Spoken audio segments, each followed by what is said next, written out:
जी, परसों की क्लास वाले नोट्स निकाल लें।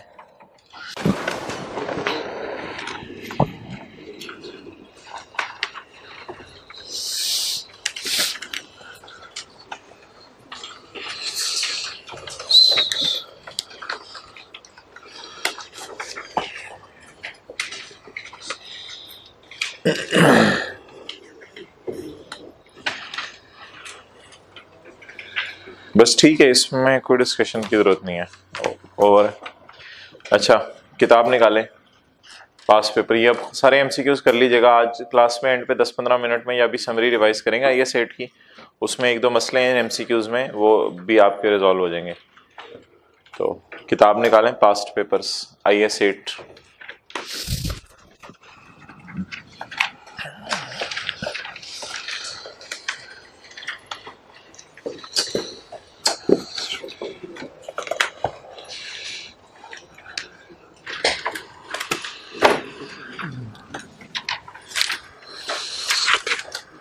कौन सा पेज नंबर 554। 554।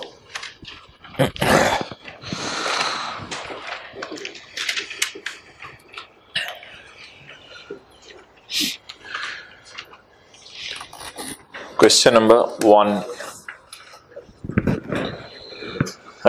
क्वेश्चन नंबर 1 में मेरे भाई रिक्वायरमेंट अगर पढ़ें तो है 31 दिसंबर 13। तो अगर 31 दिसंबर 13 की statement of changes in equity बनानी है तो वो 31 दिसंबर 13 से शुरू करेंगे, 31 दिसंबर 12 से शुरू करेंगे या 31 दिसंबर 11 से शुरू करेंगे? 31 दिसंबर 11 से, यानी यकम जनवरी 12 से शुरू करेंगे। यकम जनवरी 2 साल पीछे जाना होता है, बस 2 साल पीछे जाना होता है। अच्छा, अब इसमें बैलेंसेस अनलकीली यकम जनवरी 13 के अवेलेबल है। बैलेंसेस किस दिन के अवेलेबल हैं? यकम जनवरी 13 के। क्वेश्चन 1 का point 1, share holder equity on यकम जनवरी 13, share capital and retained earnings. तो भाई कौन कौन सा टी अकाउंट बनाकर हम यकम जनवरी 12 के बैलेंस पे पहुंचेंगे? शेयर कैपिटल का टी अकाउंट बनाकर और रिटेन्ड अर्निंग का टी अकाउंट बनाकर। ओके, अच्छा पहले मुझे बता दें सवाल की रिक्वायरमेंट पढ़ के किस दिन के बैलेंसेस मिसिंग हैं। बोले बोले बोले बोले जल्दी, किस दिन के बैलेंसेस मिसिंग हैं? 1/1/12 के।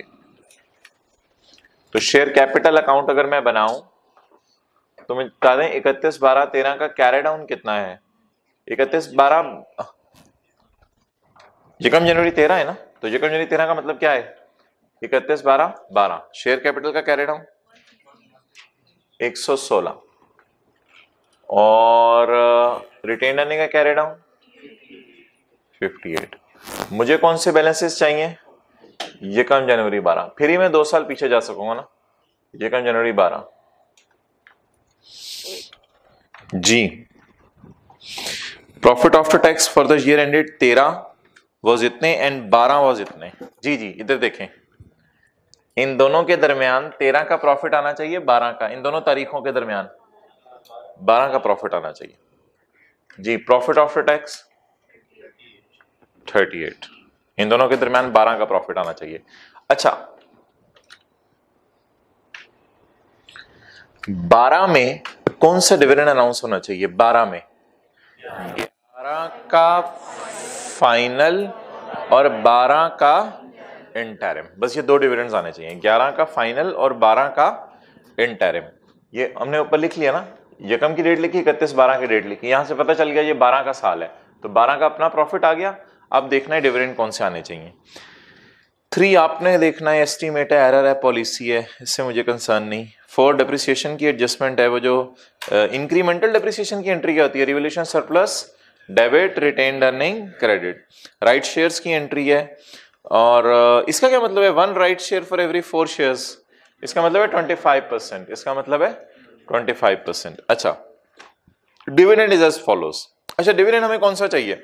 डब्बे को छोड़ें, पूरा डब्बा आप घर जाके देखें। डिविडेंड हमें कौन सा चाहिए? 11 का फाइनल और 12 का इंटरिम ढूंढते हैं जी। 2011 से शुरू करें। 11 में कौन कौन सा आ रहा है? इंटरिम और फाइनल, लेकिन हमें 11 का कौन सा चाहिए? फाइनल। 11 का इंटरिम तो काट देना इसका, तो इस सवाल में कोई चक्कर ही नहीं। इस वक्त मैं डिविडेंड्स पे बात नहीं कर रहा, आप सुप्रीम वाला क्वेश्चन 3 रिवाइज करके ये सवाल करें, आपको मेरी बातें समझ आ जाएंगी। अच्छा जी, और 12 में कोई इंटरिम अनाउंस हुआ हो?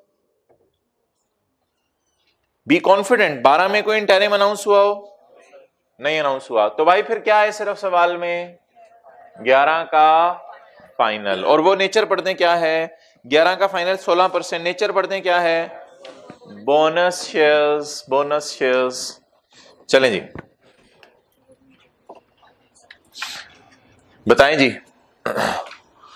बोनस शेयर की जो है वो एंट्री क्या होती है?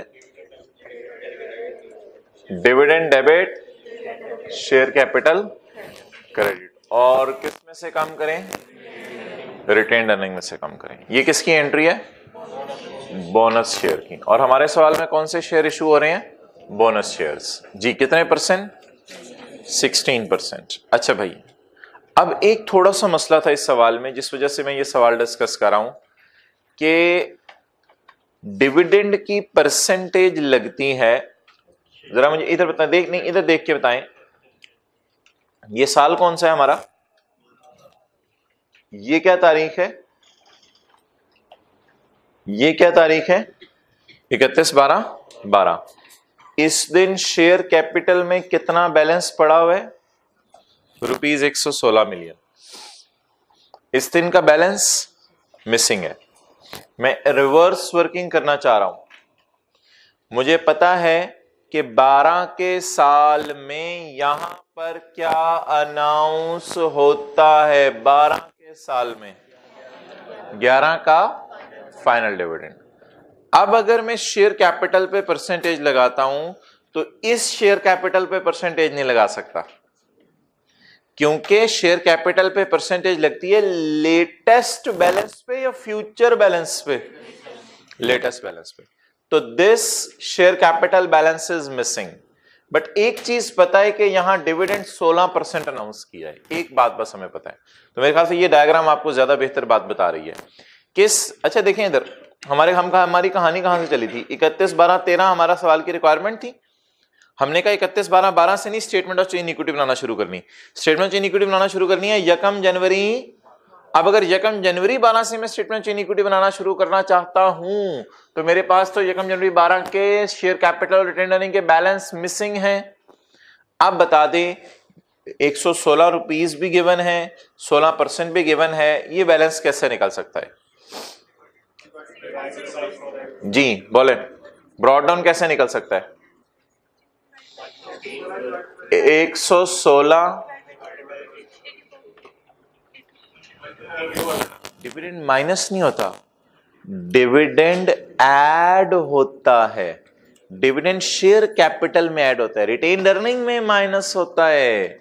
शेयर कैपिटल अकाउंट में डिविडेंड किस साइड पे आता है? जरा देखें, dividend debit, share capital credit. तो भाई इधर है, बोनस शेयर इधर आते हैं, रिटेन्ड अर्निंग दूसरा अकाउंट हिट होता है। तो मुझे बता दें, what does it mean bonus share? Bonus share means profit कम करके कैपिटल बढ़ा दो। जरा देख के बताएं कौन सी साइड हिट होती है शेयर कैपिटल की?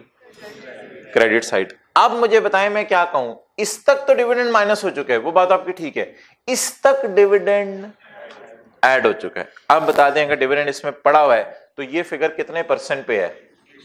अगर इसको 100 रुपए अज्यूम करें और 16 का डिविडेंड का अनाउंस होता तो 16 का डिविडेंड अनाउंस करने से ये फिगर किस पे चली जाती?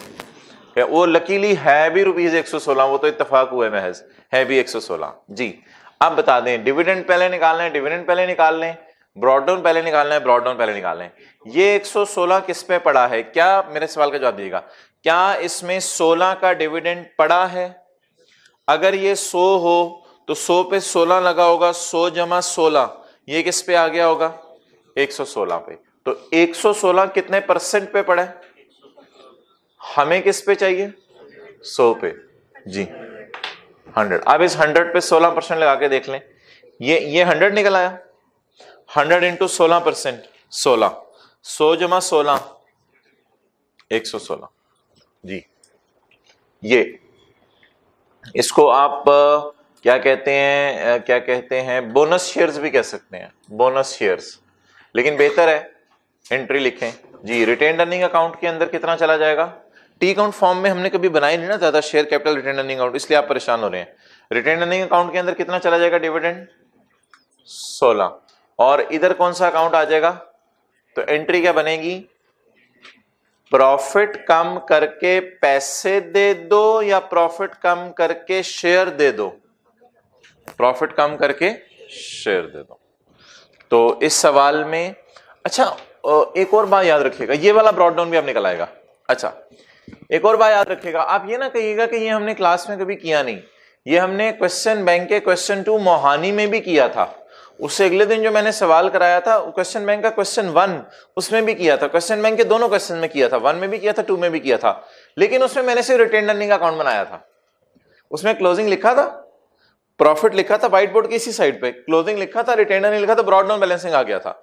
उस सवाल में डिविडेंड नहीं थे, आज के सवाल में डिविडेंड की परसेंटेजेस दी हुई है, इसलिए मुझे थोड़ा सा टाइम लगा बात को समझाने के अंदर, तो इसलिए ब्रॉड डाउन मिसिंग थे। We have calculated the brought downs. बाकी ये सवाल आप कर लीजिएगा।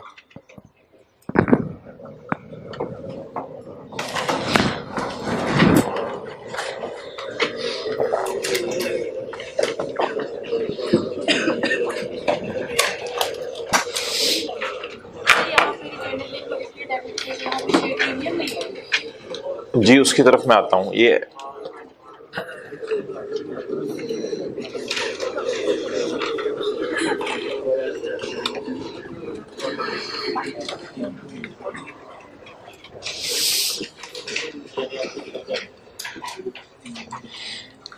निकालें जी एथिक्स किताब, ethics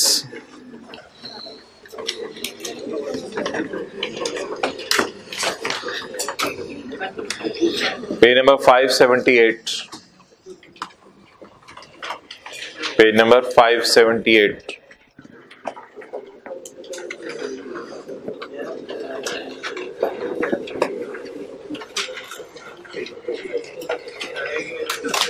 the fundamental principles. Audio recording विषय का ऑन कर लीजिएगा, क्योंकि एथिक्स आज ही शुरू होंगे, आज ही खत्म हो जाने हैं, कल तो इसके पास पेपर देखेंगे। द फंडामेंटल प्रिंसिपल्स, 5 असूल बुनियादी हैं जो अगर एक सीए के अंदर हों तो कहा जाएगा कि उसमें एथिकल बिहेवियर है।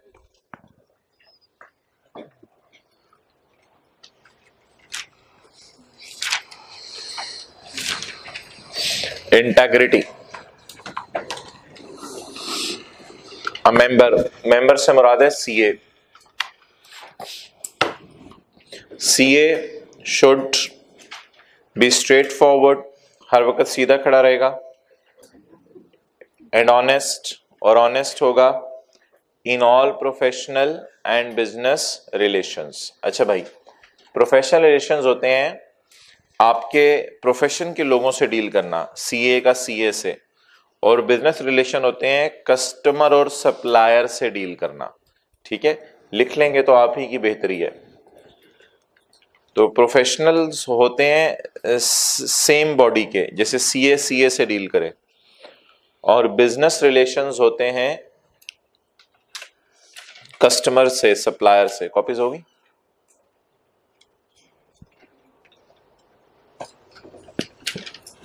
मुझे पेज 578 से 580 कॉपी करा के ला दो। It is not just honesty, इसमें सिर्फ ऑनेस्टी ही नहीं है, but also include fair dealings, dealings में भी फेयर होना जरूरी है सीए करने के बाद, एंड ट्रूथफुलनेस। अच्छा, एक साहब ने सीए कर लिया, वो सीए 8 नंबर का सवाल आता है अक्सर जब भी आता है एथिक्स में से, सिर्फ पिछली दफा नहीं आया, इस दफा आने का हाई चांस है, उससे पहले हर दफा 8 नंबर का आ रहा है। अच्छा, सीए को अपने आप को, एक साहब ने सीए कर लिया और सीए करके किसी जगह पे नौकरी कर रहे हैं। अब ये साहब जब किसी जगह के ऊपर नौकरी कर रहे हैं, तो नौकरी करते हुए मिसाल के तौर पे ये नेस्ले में जॉब कर रहे हैं, तो इनको कहा जा रहा है भाई आप ऐसी रिपोर्ट बना के दो जिस रिपोर्ट के अंदर इंफॉर्मेशन गलत है। मिसाल के तौर पे डायरेक्टर ने कहा कि आप जो है वो लाहौर की सेल बताओ। अब आपके बॉस ने आपको कहा कि लाहौर की सेल तो बड़ी कम हुई है इस दफा, तो ऐसा करो थोड़ी सी फैसलाबाद की सेल लाहौर की सेल में रिक्लासिफाई करके आप रिपोर्ट बना दो, बस चुप कर जाओ, जैसा मैं कह रहा हूं वैसा ही कर दो। तो इसका मतलब है आपको ऐसी रिपोर्ट बनाने को कहा जा रहा है which contains a material error, जिसमें आप मटीरियल एरर कर रहे हैं जानबूझ के, तो ये इंटेग्रिटी के खिलाफ है। इससे अगला बंदा मिसलीड होगा कि लाहौर की सेल बड़ी अच्छी है। पढ़े, a CA should not associate himself with reports, with returns। आपको इनकम टैक्स की रिटर्न बनाने को कहा जिसमें बिजनेस इनकम निकालनी थी, उसमें आपको कहा कि हमें पता है गवर्नमेंट को फाइन पे किया है, वो ऐड होना होता है न्यूमेरिकल में, लेकिन इसको ऐड ना करो, खैर है कोई मसला नहीं, टैक्स वालों को कहां पता चलना है। A CA should not associate himself। आपने ऐसी सूरत में आगे बढ़ना है, आपने कहना है मुझे याद है क्लास में 7:35 थे, सर्दियों का मौसम था, दिसंबर का महीना था और मैं क्लास में बैठा था, पेज 578 पढ़ा जा रहा था, वहां मैंने वादा किया था I should not associate himself, मैं अपने आप को एसोसिएट नहीं करूंगा ऐसी रिपोर्ट से, ऐसी रिटर्न से, ऐसी कम्युनिकेशन से। कम्युनिकेशन ईमेल के जरिए भी हो सकती है, बस ईमेल कर दो, रिपोर्ट बना के ना दो, ये चीज ईमेल कर दो फलां को। वेयर, जहां इंफॉर्मेशन में 3 ब्लंडर पाए जाएं। Number 1, where it contains a materially false और misleading statement. 2, it contains information furnished recklessly, बेध्यानी से इंफॉर्मेशन दे दी आपने, बगैर डाटा गैदर किए, बेध्यानी से। रेकलेसली की मिसाल रिटर्न बनाते हुए, जैसे आप टैक्स के अंदर कैलकुलेशन करते हैं तो आपको पता है ऐसा खर्चा जो 50,000 से ऊपर का हो और कुछ सूरतों में कैश में पे किया जाए तो वो माइनस करने की इजाजत नहीं होती। तो अब आपको कहा गया उन खर्चों को डिसअलाउ करने की जैसे ऐड कर दो। अब आपने डिटेल में नहीं गए, बैंक स्टेटमेंट ही नहीं मंगवाई और देखना बॉदर ही नहीं किया कौन से खर्चे कैश में है कौन से बैंक में है, और अंदाजन फिगर कैलकुलेट कर ली, तो ये है रेकलेसली इंफॉर्मेशन प्रोड्यूस करना। Okay, omits information where such omission would be misleading। इसकी मिसाल हो सकती है वैल्यूअर का नाम omit कर दिया, आपने वैल्यूअर का नाम IS 16 के नोट में जानबूझ के नहीं लिखा क्योंकि आपको पता था वैल्यूअर डायरेक्टर्स का जानने वाला है, लोग इस पर एतराज करेंगे, तो आपने कोई गलत स्टेटमेंट नहीं दी, लेकिन आपने एक चीज जो होनी चाहिए थी उसे लिखा ही नहीं। omits information। इंफॉर्मेशन से मुराद एनी डिस्क्लोजर भी कर सकते हैं, कोई भी डिस्क्लोजर आपने मिस कर दिया। IS 12 का रिकॉन्सिलिएशन नहीं बनाई, IS 12 में रिकॉन्सिलिएशन नहीं बनाई, लीज के अंदर जनरल डिस्क्रिप्शन नहीं लिखी, तो कोई इंफॉर्मेशन भी अगर आप ओमिट कर दें फाइनेंशियल स्टेटमेंट्स बनाते हुए तो it is against integrity. Okay, आगे हैं, लाओ भाई सफे। ऑब्जेक्टिविटी, ऑब्जेक्टिविटी का मतलब है भाई न्यूट्रल रहना, बायस नहीं होना, न्यूट्रल रहना, ये ऑब्जेक्टिविटी का मतलब है।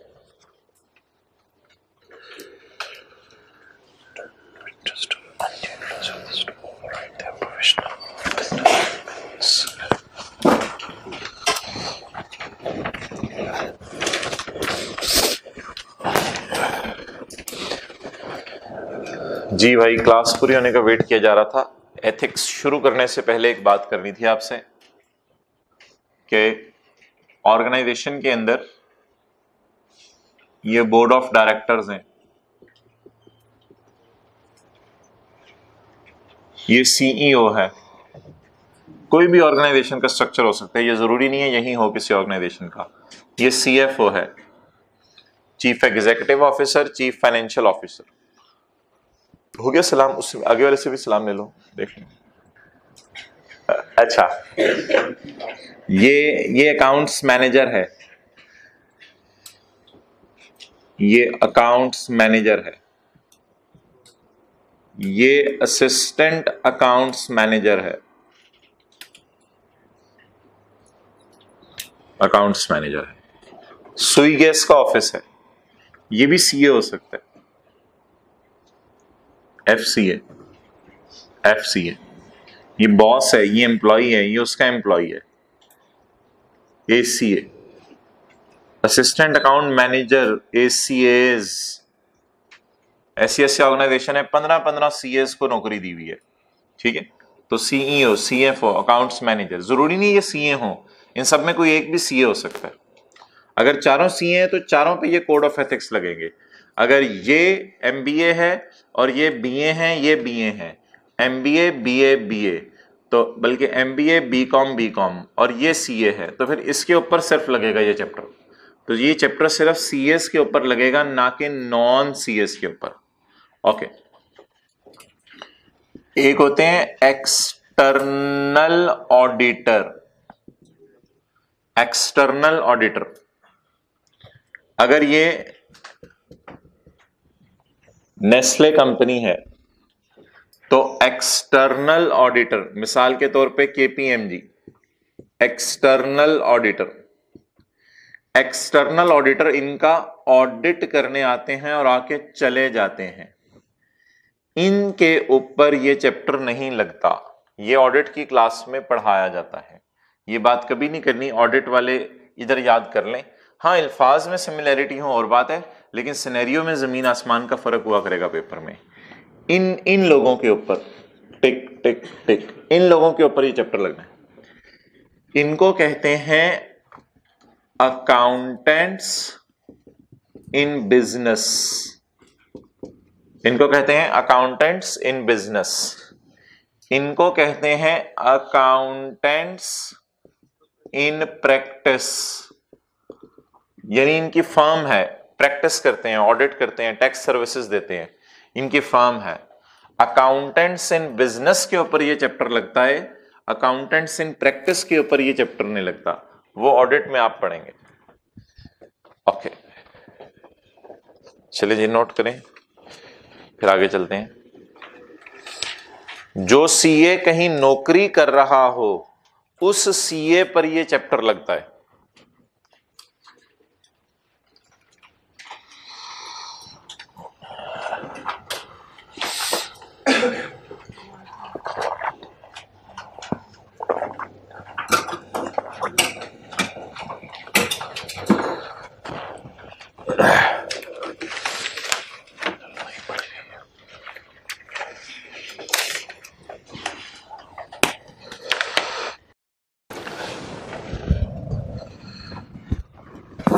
Laser light, okay.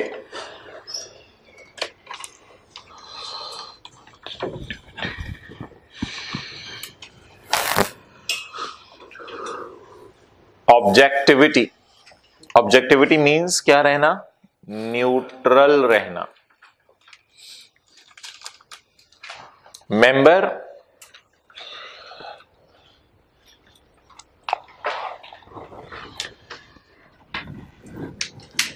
मेंबर्स से मुराद इस चैप्टर में सीए होगा।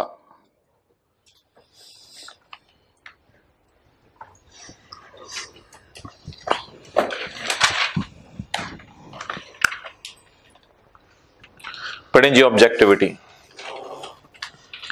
Members should not allow bias, conflict of interest और undue influence of others to override their professional or business judgments। Others को अंडरलाइन करें। अदर्स से मुराद बॉस, अदर्स से मुराद कस्टमर, सप्लायर,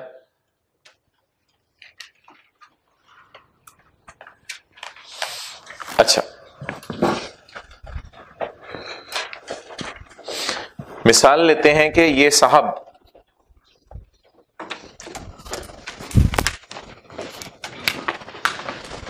आज हमारी डिस्कशन का महवर है, सीएफओ रशीद।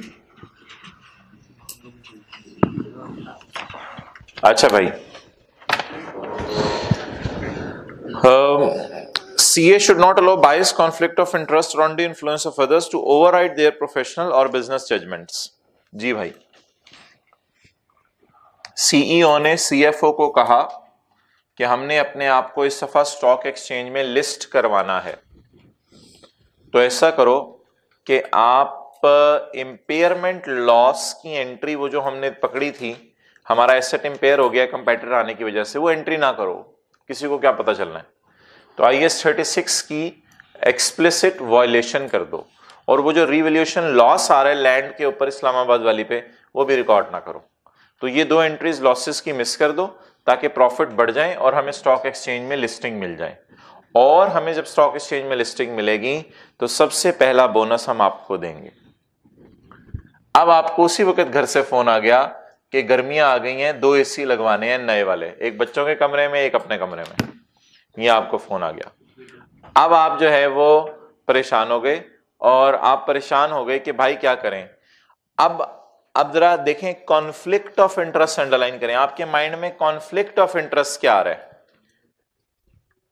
एक तरफ आपको नजर आ रहा है कि IAS 36 में पढ़ा था impairment loss debit, accumulated impairment loss credit, ये एंट्री बार बार आपके ख्वाब में आ रही है कि ये एंट्री मुझे करनी चाहिए। आपका जमीर बोल रहा होगा ये एंट्री करो, impairment loss debit, accumulated impairment loss credit, revaluation loss debit, land credit.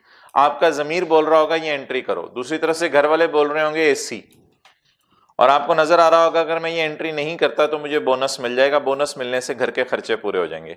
तो ये अब आपके दिमाग में एक जंग चल पड़ेगी। CA करने के बाद असल जंगें शुरू होंगी आपके दिमाग में। अब आपके दिमाग में ये जंग चल पड़ेगी। इस जंग का नाम क्या होगा? Conflict of interest. ठीक है, आपका जो इंटरेस्ट है, एक तरफ ये है कि स्टैंडर्ड फॉलो करूं, दूसरी तरफ ये है कि अपनी जरूरतें पूरी करूं खत्म होने वाली दुनिया की, तो दूसरी तरफ आपका ये इंटरेस्ट है। अब इन दोनों में क्या शुरू हो जाएगी? जंग शुरू हो जाएगी। ऐसी सूरत में मेंबर शुड नॉट अलाउ बायस। आपको बायस नहीं होना चाहिए कि मेरा जो दिल चाह रहा है मैं वो कर लूं ताकि मेरी ख्वाहिश पूरी हो जाए। ऐसी सूरत में आपने इन्फ्लुएंस में नहीं आना। ये बंदा इन्फ्लुएंस डाल रहा है आप पे, ड्यू इन्फ्लुएंस नहीं डाल रहा, सही काम करने को नहीं कह रहा, अनड्यू इन्फ्लुएंस कहते हैं इसे। ठीक है, मरिंडा इन्फ्लुएंस भी होता है, ड्यू नहीं होती इसमें। अनड्यू इन्फ्लुएंस डाल रहे हैं आपके ऊपर, और ये अनड्यू इन्फ्लुएंस इस लेवल का है कि it override your professional judgment. आपकी प्रोफेशनल जजमेंट पे ये छा गया है, और आप इतने मगन और महव हो गए हैं इसकी बात में और ख्वाबों के अंदर कि आपके ऊपर और कोई चीज जहन में आ ही नहीं रही। बात होगी पूरी, आपके जहन में और कोई चीज आ ही नहीं रही सिवाय इसके कि आप कहें भाई मैं तो उसकी बात मानूंगा। ओवरराइड मतलब छा गई, वो चीज इतनी छा गई आपके दिमाग के ऊपर कि अब आप और कुछ सुनने को तैयार ही नहीं है। Okay, a CA may be exposed to situations that may damage objectivity। अब आप न्यूट्रल नहीं है, ऑब्जेक्टिविटी का मतलब है न्यूट्रल रहना। तो एक सिचुएशन मैंने आपके सामने रख दी है, सिचुएशन को आपने अंडरलाइन करके लिख लिया। Boss is saying do not record impairment loss entry. Situation की आपको ये मिसाल दी है। Situation, boss is saying do not record impairment loss entry.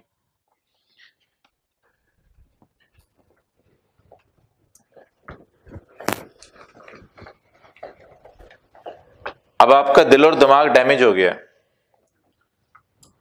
हवाई तौर पे, हकीकत में नहीं, दिल मर गया है। अच्छा जी, रिलेशनशिप्स, रिश्तेदारों की वो कश्तियां, relationships that unduly influence the professional judgment of CA should be avoided। अच्छा भाई, बॉस से ज्यादा गपशप मारना ये भी मुनासिब नहीं है। ऐसी सूरत में अगर मिसाल के तौर पे रशीद के पास फ्री टाइम था, नजर मारी बॉस क्या कर रहे हैं, बॉस जो है वो मजे से बैठे हुए थे, तो बॉस के पास चला गया, और सर मैंने कहा गपशप मारते हैं, आप बोर हो रहे हैं। अब करते करते आपकी दोस्ती बन जाएगी, इस दोस्ती का नाम होता है रिलेशनशिप। अब फिर कल कला को बॉस को बोनस भी नहीं देना पड़ेगा, बातों बातों में आपसे काम करा लिया करेगा। ओए रशीद यार इधर आ, एक काम था, हुक्म करें यार, आप तो मेरे दोस्त बन गए हैं तकरीबन। तो ऐसे रिलेशनशिप आपने बड़ा टू द पॉइंट रहना है, दफ्तर जाया करना है, वापस आ जाया करना है उसी गली से, बस चुप करके। रिलेशनशिप्स, ज्यादा दफ्तर में रिलेशनशिप नहीं बनाने, relationship that unduly influence the professional judgment should be made avoided. Relationships को अवॉइड करना है, ज्यादा दोस्तियां यारियां नहीं बनानी, टू द पॉइंट रहना है। ओके जी, होगी मिसाल, सारे अपनी अपनी मिसालें दे दिया करें साथ वाले को। अकाउंटेंट्स इन बिजनेस की मिसाल देनी शर्त है, पता नहीं आप कौन सी दे रहे हैं। Okay, professional competence and due care, ये ड्यू हमारी जान नहीं छोड़ेगी। Professional competence and due care. Practising as a CA requires learning over one's entire working life. कहते हैं आपने सीए शुरू कर दिया है, अब आपने पूरी जिंदगी पढ़ना है।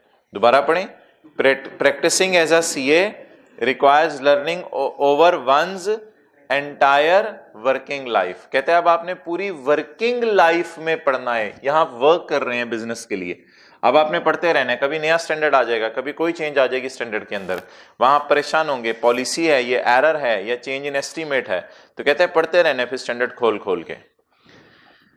अगर आप स्टैंडर्ड खोल खोल के पढ़ते रहें तो इससे कहा जाएगा ये प्रोफेशनली कंपिटेंट बंदा है। और आप फिर एक वक्त आएगा आप ऐसे बात किया करेंगे, एज पर para 16.1 of IAS 16 line number 5 I से दैट ओ लोकिंग की है बुलाए members have a duty. Members की ये ड्यूटी है, स्टैंडर्ड ले लें आईकैप में जाके, खुदा के लिए अब तो ले लें।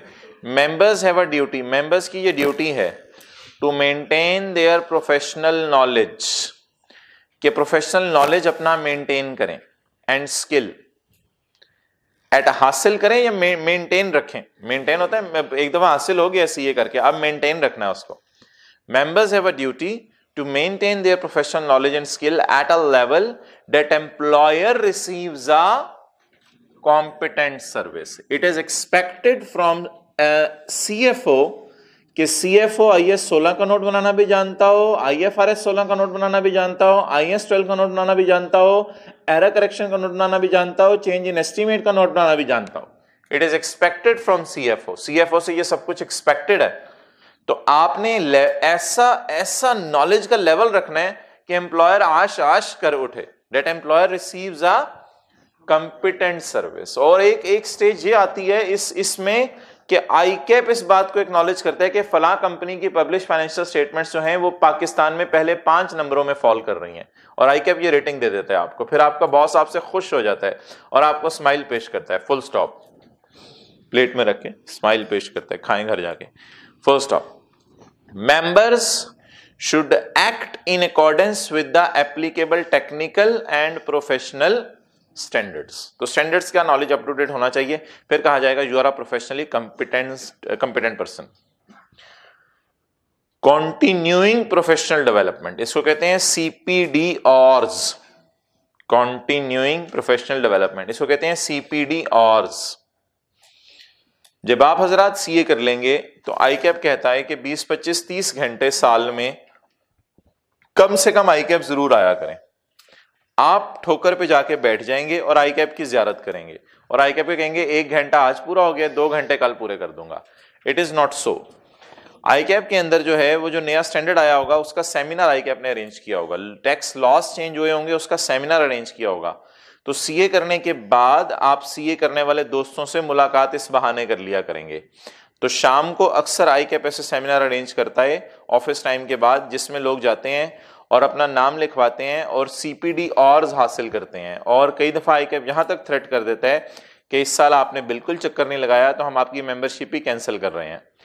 कॉन्टिन्यूइंग प्रोफेशनल डेवलपमेंट, आपने सीखते रहना है सीए करने के बाद, आईकैप जाते रहना है। जहां आप किसी और चक्कर में जाते रहे हैं कि मेरे पेपर पास हो जाएं, अब आपने किसी और चक्कर में जाना है कि मैं मेंटेन रहूं। कॉन्टिन्यूइंग प्रोफेशनल डेवलपमेंट, ये सीए करने के बाद आईकैप के फेरे हैं। Continuing professional development develops and maintains the capabilities. फिर आप देखिएगा आपकी कैपेबिलिटीज आसमानों पे पहुंचेंगी, आसमान को छू के, that enable a CA to perform competently within the professional environment. फिर प्रोफेशनल एनवायरनमेंट में लोग बातें कर रहे होंगे, आप ऐसे मुंह उठाकर नहीं देख रहे होंगे, अच्छा स्टैंडर्ड चेंज आ गया, अच्छा मैनू नहीं पता। ओके, कॉन्फिडेंशियलिटी,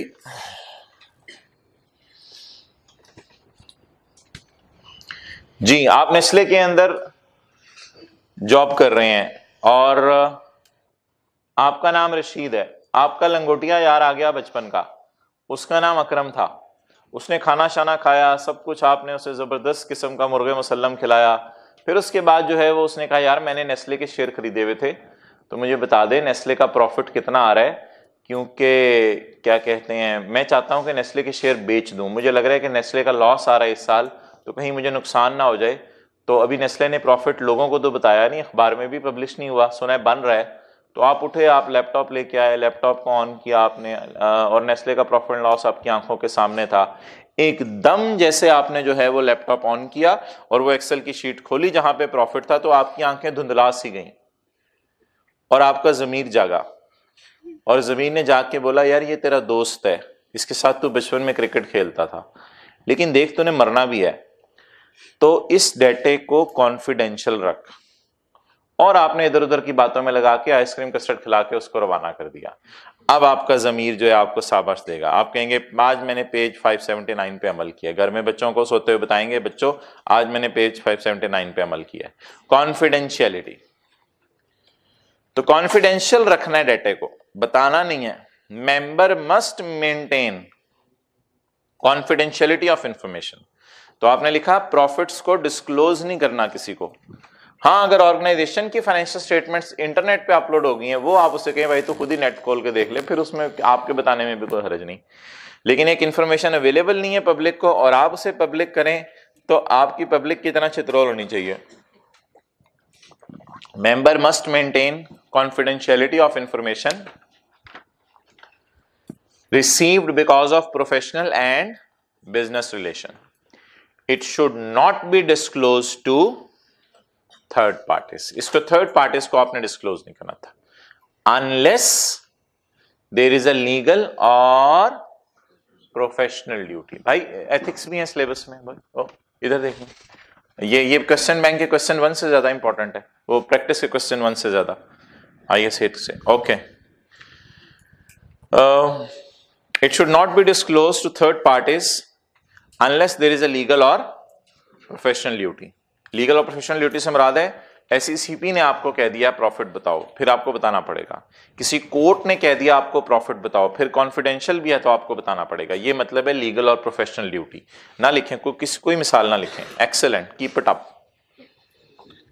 ठीक है, लीगल और प्रोफेशनल ड्यूटी, किसी कोर्ट ने कह दिया बता दें, फिर बताना पड़ेगा। SECP ने कह दिया बता दें, बताना पड़ेगा। आम हालात में नहीं बताना, confidential data. Further, confidential information should not be used for personal advantage और for third party. Personal advantage का मतलब लिखें, बेटे के नाम के शेयर खरीद लिए, आपको पता है नेस्ले के प्रॉफिट बड़े अच्छे आ रहे हैं, तो अपने नाम के शेयर नहीं खरीदे ताकि किसी को पता ना चले, बेटे के नाम के शेयर खरीद लिए।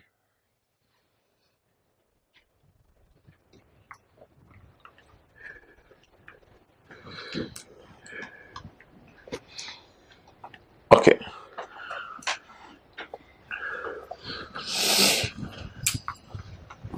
Professional behaviour.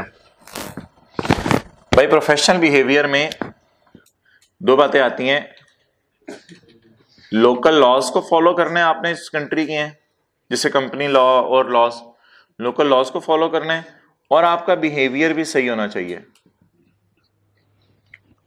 बिहेवियर होता है हरकतें, उठना बैठना चलना फिरना, बात करने का तरीका, जिसे अक्सर आप साथ वाले कहते हैं बिहेव, तो ये वो वाला बिहेवियर, इसके इस वाले बिहेवियर में उसके मसला होता है। लोकल लॉज को वो फॉलो कर रहा होता है क्योंकि उसे पता है लोकल लॉज मेरे पे लगते ही नहीं, तो ये बिहेवियर से मुराद फिर वो ये वाला बिहेवियर होता है उसका।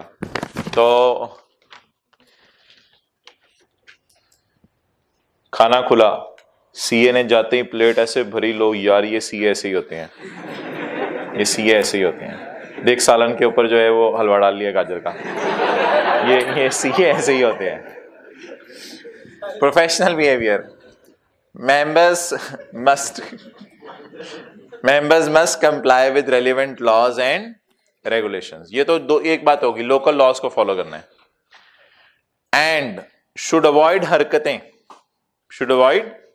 हरकतें विच डिस्क्रेडिट द प्रोफेशन। ऐसी हरकतें अवॉइड करनी है जो प्रोफेशन को डिस्क्रेडिट करें, प्रोफेशन के नाम पर आंच आए।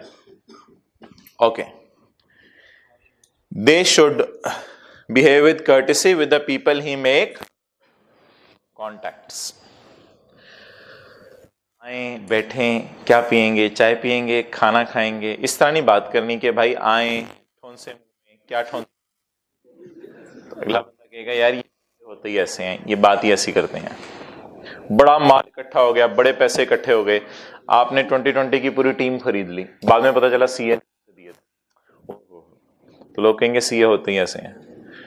Okay, they should behave with courtesy with the people he make contact. ऐसी हरकत नहीं करनी जिससे प्रोफेशन के नाम पर आंच आए। फलां प्लेयर को कहा तुझे मैं जो है वो 1 करोड़ दूंगा, 0 रन पे आउट हो जाए, चलो भी इतने हाई लेवल की गेमें शुरू हो गई। जब पता चलेगा सीए ऐसा कर रहे हैं तो आईकैप भी शर्मिंदा हो जाएगा। They should behave with the courtesy with the people he make contact, और ऊपर वाली line he should avoid any हरकतें विच डिस्क्रेडिट द प्रोफेशन। ऐसी हरकतें नहीं करनी कि जिससे प्रोफेशन के नाम पर आंच आए। आज से ही शुरू कर दें ऐसा। ओके, अच्छा भाई, प्रोफेशनल कॉम्पिटेंस और प्रोफेशनल बिहेवियर में फर्क है थोड़ा। प्रोफेशनल कॉम्पिटेंस में लिखे फॉलो द स्टैंडर्ड्स, उसमें स्टैंडर्ड्स फॉलो करने हैं, टेक्निकल स्टैंडर्ड्स। और प्रोफेशनल कॉम्पिटेंस में, प्रोफेशनल बिहेवियर में लिखे follow the laws, local laws. Professional behaviour में फॉलो द लोकल लॉज।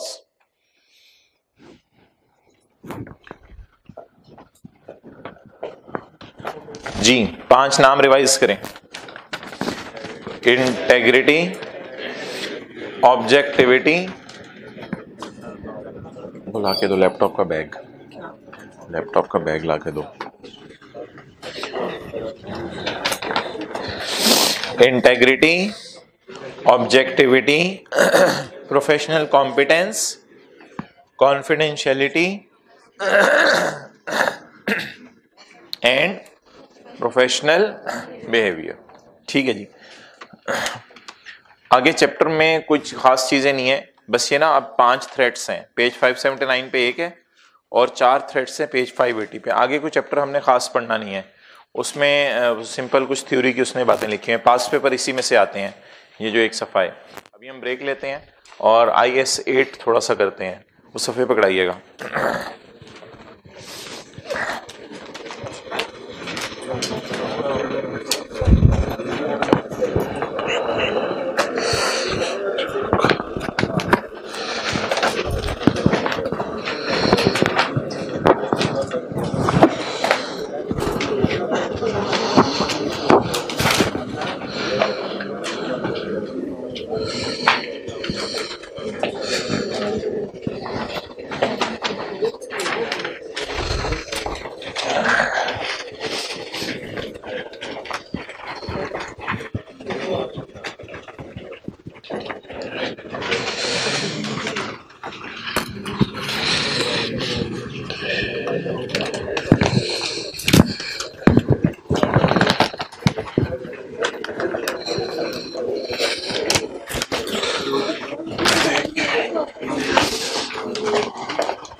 भाई उसी को ध्यान से प्रिंट कराया करिए, मिस प्रिंटिंग हो जाती है दाएं बाएं नीचे से, उधर के लिए आप सही प्रिंट करवाए। ओके, IS 8 पहला सफा पेज 7 हैंड रिटन नोट्स। सफे ना मिले हो हाथ खड़ा कर दें, 3rd रो में एक पेज। अकाउंटिंग पॉलिसीज और प्रायर पीरियड एरर्स और अकाउंटिंग एस्टीमेट। अकाउंटिंग पॉलिसीज क्या होती हैं भाई, आज कुछ बीच बीच में बातें नहीं होंगी, कुछ बातें रिवाइज होंगी। ये आपको लेक्चर 6 के अंदर सफ़ा दिया था, लेकिन आज थोड़ा सा बेहतर करके दे दिया है।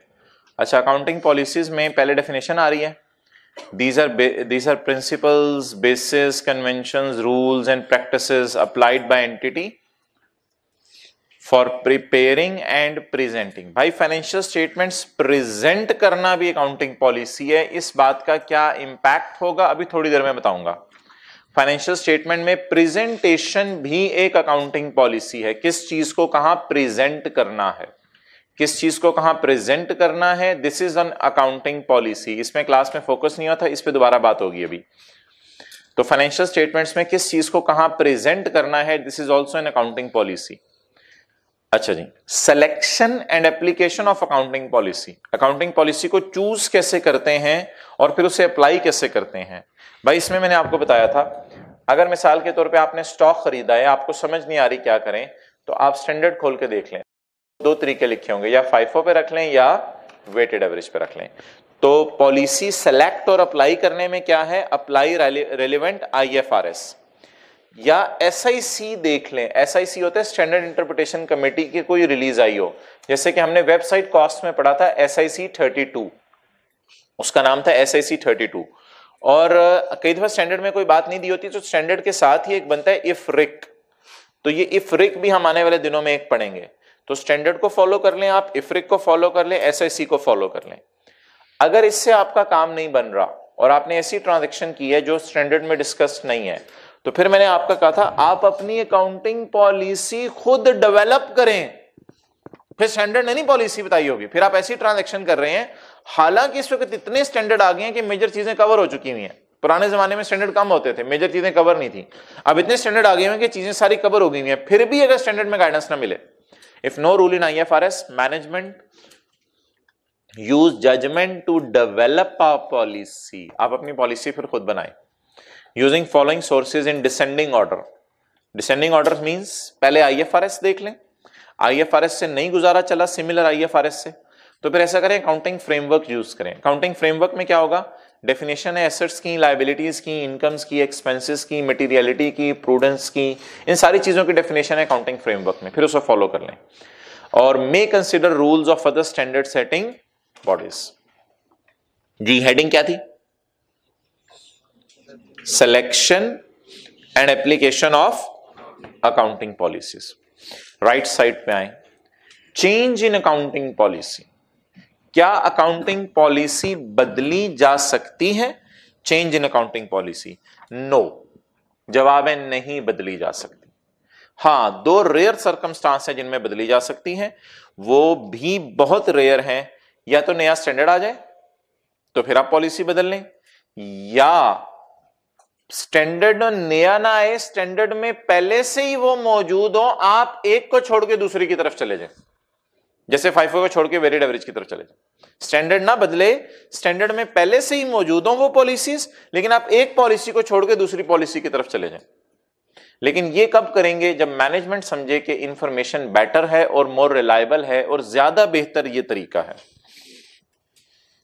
Change in accounting policy only allowed if required by IFRS, if management decide it results in more reliable and अगर मैनेजमेंट डिसाइड करती है कि पॉलिसी बदलनी है, भाइयों सुन लो अटेंटिव हो जाओ, अगर मैनेजमेंट डिसाइड करती है पॉलिसी बदलनी है तो फिर क्या करना है, अप्लाई चेंज रिट्रोस्पेक्टिवली। रिट्रोस्पेक्टिवली का मतलब है पिछले सालों पे भी इसका असर डालें। अच्छा, आप हजरात के चेहरे बने हुए थे, कल कुछ बातें हो रही थी जिसकी वजह से ये मैंने सोचा आपको नोट्स दे दूं, इसलिए अटेंटिव रहें। रिक्वायर्ड बाय IFRS, ब्रैकेट में आप लिख सकते हैं न्यू IFRS आ गया, तो नया IFRS आ गया जिसकी वजह से आपको पॉलिसी बदलनी पड़ी। फिर क्या करें भाई, फिर जरा गौर से सुनिएगा, follow the transitional provisions given in IFRS। फिर IFRS से पूछ लें कि ट्रांजिशनल फेज में मैं कैसे चेंज लाऊं। हो सकता है IFRS में लिखा हो पिछले सालों को चेंज करो, फिर इसको रिट्रोस्पेक्टिव भी कहेंगे।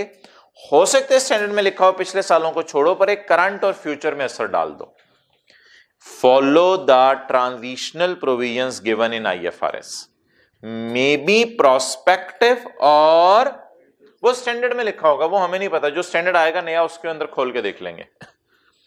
If no provision in IFRS apply, और अगर स्टैंडर्ड बता ही नहीं रहा कि चेंज कैसे करें, तो चेंज कैसे होनी चाहिए, बोले बोले। Consistency in accounting policy, accounting policies में कंसिस्टेंसी होनी चाहिए। एसेट्स को कॉस्ट मॉडल पे रखें, एसेट्स को रिवैल्यूएशन या कॉस्ट पे रखें या रिवैल्यूएशन पे रखें, लेकिन अगर कंसिस्टेंसी में वायलेशन की इजाजत स्टैंडर्ड दे दे तो खैर है। जैसे स्टैंडर्ड में लिखा हुआ है लैंड को रिवैल्यूएशन मॉडल पे रख लें और सारी बिल्डिंग्स को कॉस्ट मॉडल पे रख लें, इसकी इजाजत है, इसमें कोई हर्ज नहीं। वरना आमतौर पे कंसिस्टेंसी होनी चाहिए। Left, retrospective application. Retrospective application क्या होती है आपको पता है? चेंज इन पॉलिसी के लिए लफ्ज हमने क्या यूज किया था? रिट्रोस्पेक्टिव एप्लीकेशन, रिट्रोस्पेक्टिव रीस्टेटमेंट नहीं, retrospective application. Applying new accounting policy as if it had always been applied. ये जो प्रैक्टिस का क्वेश्चन 1 था, रेफरेंस देते हैं, प्रैक्टिस का क्वेश्चन 1 और क्वेश्चन बैंक का क्वेश्चन 2, इन दो सवालों के अंदर प्रैक्टिस का क्वेश्चन 1 और क्वेश्चन बैंक का क्वेश्चन 2 लिख लें, कुछ नहीं होता। इन दो सवालों में हमने पॉलिसी बदली थी और इसका रिट्रोस्पेक्टिव एप्लीकेशन की थी। रिट्रोस्पेक्टिव एप्लीकेशन का मतलब बताएं क्या होता है? Apply new policy as if it had always been applied. लेकिन एमसीक्यूज में मैंने देखा उसने रिट्रोस्पेक्टिव एप्लीकेशन को कैसे डिफाइन किया हुआ है, उसने ऐसे डिफाइन नहीं किया हुआ। उसने एमसीक्यूज में ऐसे डिफाइन किया हुआ रिट्रोस्पेक्टिव एप्लीकेशन को, we will restate comparative amounts and disclose it. Comparative amounts disclose करने का मतलब है पास्ट को बदलना है या करंट को? पास्ट को बदलना है। कंपैरेटिव अमाउंट्स पिछले सालों के, कंपैरेटिव से मुराद previous years. So it was all about accounting policies. Okay, come on examples. Come on examples. Page 8. Change in accounting policies की examples. Change in accounting policies की examples. ये सारी मैंने आपको दी हुई है क्लास में जी, रिवाइज करें। नया स्टैंडर्ड आ गया IAS 23 का जो कहता है आज के बाद बोरोइंग कॉस्ट को इन्वेंट्री वैल्यूएशन मेथड बदलना, that is policy. Revenue record करने की पॉलिसी, पहले रेवेन्यू किसी और बेस पे रिकॉर्ड कर रहे थे, अब रेवेन्यू किसी और बेस पे रिकॉर्ड कर रहे हैं, तो इसको भी चेंज इन पॉलिसी कहेंगे। कॉस्ट मॉडल से रिवैल्यूएशन पे जाना, इसको भी चेंज इन पॉलिसी कहेंगे। वो जो आपके जहनों में सवाल आ रहा है वो भी एड्रेस होगा अगले सफे पे, एक सवाल आ रहा होगा आपके जहनों में, इसी के बारे में बताया हुआ है, लेकिन ये चेंज इन पॉलिसी है, कॉस्ट से रिवैल्यूएशन मॉडल पे जाना। Classifying commission income from other income to, पहले हम कमीशन इनकम को अदर इनकम में शो करते थे, लेकिन वक्त गुजरने के साथ एहसास हुआ कमीशन इनकम तो हमारी मेजर इनकम है, तो इसको हमने कहां शो करना शुरू कर दिया? It is a presentation classification, presentation change की अदर इनकम से अच्छा, प्रॉफिट पे कोई फर्क नहीं पड़ा इससे, सोचें पीबीटी पे क्या फर्क पड़ेगा अगर अदर इनकम को सेल में डाल दें? पीबीटी पे क्या फर्क पड़ेगा? नो इफेक्ट ऑन पीबीटी, लेकिन it is a presentation adjustment. और अभी पॉलिसी के में पढ़ के आए हैं प्रेजेंटेशन भी पॉलिसी होती है, तो अगर आप अदर इनकम से उठा के चीज सेल में डालें तो it is also called as change in policy. Classifying commission income from other income to revenue, cash to accrual basis and vice versa, it is also change in policy. Measurement of financial assets and financial liabilities IFRS 9 में समझ आएगा। चलिए इसकी भी बात कर ही लेते हैं। Measurement of financial assets and financial liabilities. Financial assets होते हैं इन्वेस्टमेंट्स। फाइनेंशियल एसेट्स क्या होते हैं? इन्वेस्टमेंट। इन्वेस्टमेंट क्या होती है? किसी कंपनी के आपने शेयर खरीदे हुए हैं, इसमें दो ऑप्शंस कौन सी है? 7 के साथ एरो लगा के लिख लें, कॉस्ट पे रखें या फेयर वैल्यू पे रखें। आपने पीटीसीएल के शेयर खरीदे हुए हैं, आपके पास कितनी ऑप्शंस हैं? बताएं। आपने पीटीसीएल के शेयर खरीदे हुए, बैलेंस शीट में शेयर शो करने हैं, किस पे रख सकते हैं? कॉस्ट पे रख लें, 4-5 साल पहले जितने के खरीदे थे, या तो ये तो IAS 16 से मिलती जुलती बात नहीं होगी? IAS 16 से मिलती जुलती बात होगी ना? क्या measurement of, either you can measure the PTCL shares at cost in your balance sheet if you have purchased PTCL shares, or you can keep them at fair value. ये दो ऑप्शंस अवेलेबल है। अब आप cost की तरफ जाते हैं, fair value की तरफ जाते हैं, you are choosing a policy, और बाद में इसको चेंज भी करने की इजाजत है, लेकिन इस पॉलिसी की चेंज हमारे सिलेबस में नहीं है, IFRS 9 में भी। ओके, ये दो बड़ी इंपॉर्टेंट हैं, ये क्लास में मैंने वाज़े डिस्कस नहीं की थी, ये MCQs में भी थी जो आपको परसों दिए थे, तो मैंने कहा अब इनको डिस्कस कर लूं। Change in reporting depreciation to cost of sale from admin, यार वाइस वर्सा भी लिख सकते हैं आगे कोई भी मिसाल लेते हैं। ये तो वैसे ही आईकेप की किताब में मिसालें दी हुई है ना, तो एमसीक्यूज में से मैंने ये लाइनें उठाई हैं। Change in reporting depreciation to cost of sale from admin, to cost of sale from selling, to cost of sale from, वो सारी एडजस्टमेंट्स आपस की, इससे भी प्रॉफिट पे फर्क नहीं पड़ता। बताएं क्यों? Change in depreciation to cost of sale from admin, पिछले कई सालों से एडमिन में डाल रहे थे, अब कहां डालना शुरू कर दी? कॉस्ट ऑफ सेल में।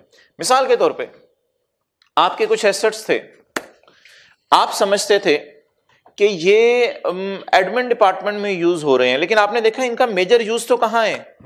कॉस्ट ऑफ सेल में। कोई जनरेटर था, वो जनरेटर आप इस्तेमाल करते थे, और वो जनरेटर इस्तेमाल करके आप बिजली इस्तेमाल होती थी, ऑब्वियसली लाइट चली जाती थी, जनरेटर इस्तेमाल करके बिजली से फायदा हासिल होता था। आपका ख्याल था कि ये जो बिजली से फायदा हासिल होता है, इस जनरेटर का जो बिजली से फायदा हासिल होता है, वो तो मुझे महसूस हो रहा है कि ये फायदा हासिल हो रहा है change in reporting depreciation to cost of sale from admin, मुझे फायदा महसूस हो रहा है एडमिन ऑफिस को ज्यादा। लेकिन आपको वक्त गुजरने के साथ एहसास हुआ कि यार इसका तो मेजर स्टेक फैक्ट्री को मिल रहा है और मेजर फायदा इससे फैक्ट्री उठा रही है। तो आप क्या करें भाई, आप चेंज कर दें डेप्रिसिएशन को कॉस्ट ऑफ सेल में। पहले कहां डाल रहे थे? एडमिन में। ये एक बड़ी ना बारीक सी यहां लाइन है, दिल में आता है ये तो एरर है, थोड़ा सा दिल में एक आता है ये तो एरर है, आज से पहले यहां कर रहे थे अब यहां करना शुरू कर दें। तो भाई उसमें काफी चीजें कंसल्ट करने के बाद और काफी किताबें पढ़ने के बाद मैं इस नतीजे पे पहुंचा हूं कि आईकेप की भी एमसीक्यूज देख के, अगर पॉइंट 8 में वो लफ्ज डाल दे कि ये एरर थी जिसकी वजह से आपने ऐसा किया, तो फिर आप इसको एरर में डाल दीजिएगा। अगर सिंपल इस तरह लिखा हुआ change in reporting depreciation to cost of sale from admin, पहले डेप्रिसिएशन को रिपोर्ट करे थे एडमिन में, अब रिपोर्ट करना है कॉस्ट ऑफ सेल में, आगे कोई वजह ना बताई हो, तो वजह ना बताई हो तो फिर आप इसको चेंज इन पॉलिसी शो कर दीजिएगा। अगर वजह बताई हो कि it was an error, there was a blunder by accountant से ये गलती हो गई थी कि डेप्रिसिएशन को इधर की बजाय इधर डाल रहा था, फिर आप कहां डाल दीजिएगा? एरर के अंदर। और अगर सवाल खामोश है और सिर्फ कह रहे हैं डेप्रिसिएशन को हम यहां से उठा के यहां डालने लगे हैं, कमीशन इनकम को अदर से उठा के सेल में डालने लगे हैं, वजह नहीं बता रहा, तो हमेशा कहां डालिएगा? Change in policy. क्योंकि पॉलिसीज की डेफिनेशन में हमने पढ़ा है presentation is also a policy. ये तीन एडजस्टमेंट्स हैं, इनको इकट्ठा टिक कर लें, 5, 8 और 9, ये तीनों एक तरह की हैं। 5, 8 और 9 ये तीनों रिक्लासिफिकेशंस है, इन तीनों से प्रॉफिट पे फर्क नहीं पड़ना। 9 भी पढ़ लें, ये 5, 8 और 9 पढ़े। 9 में भी वही reclassification of development expense, development अच्छी वाली बुरी वाली बुरी वाली डेवलपमेंट प्रॉफिट एंड लॉस में जाएगी ना। Reclassification of development from admin to, हमारा ख्याल था कि डेवलपमेंट बुरी वाली को डाले एडमिन में, लेकिन वक्त गुजरने के साथ हमें ख्याल हुआ यार नहीं ये मुनासिब नहीं है, मेरे तो ख्याल से इसको कहां डालना बेहतर है? कॉस्ट ऑफ सेल में डालना बेहतर है। अच्छा कोई वजह बताइए क्या मसला बना? वजह नहीं बताई, तो इसको कहां डालना है? चेंज इन। अब आपके समझने के लिए मैंने एग्जैक्ट राइट साइड पे 0.5 भी लिख दिया, वो एरर में डाला है, वो देखें क्या है। Reclassification of development from admin to cost of sale in prior years due to an error. अगर लफ्ज आ जाए ड्यू टू एन एरर या due to a problem, due to system error, due to accountant error, इस तरह का अगर लफ्ज आ जाए तो इसको एरर में डालें, वरना सेल से अदर इनकम में, अदर इनकम से सेल में, कॉस्ट ऑफ सेल से एडमिन में, एडमिन से कॉस्ट ऑफ सेल में, सेलिंग से एडमिन, एडमिन से सेलिंग, ये सारी क्लासिफिकेशंस को जनरल रूल के तौर पे एज अ बेटर प्रेजेंटेशन कहां शो कर रहे हैं? Change in policy. और अगर सवाल में बता दे कि कोई मसला हुआ है जिसकी वजह से ऐसा कर रहे हैं, तो फिर इसको चेंज इन पॉलिसी नहीं कहना, इसको क्या कहना है? Prior period error.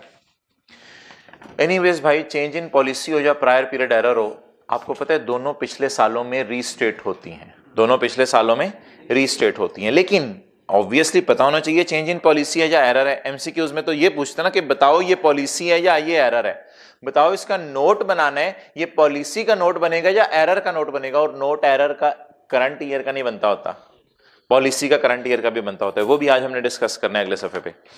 तो these were examples of change in accounting policies. बाकी रूम इज देयर। टेस्ट में आखिरी क्लासों तक कोई और नई मिसालें आई तो वहां ऐड करते जाइएगा। चेंज इन अकाउंटिंग, मेरे जहन में क्यों आई तो मैं भी आपको ऐड करवा दूंगा।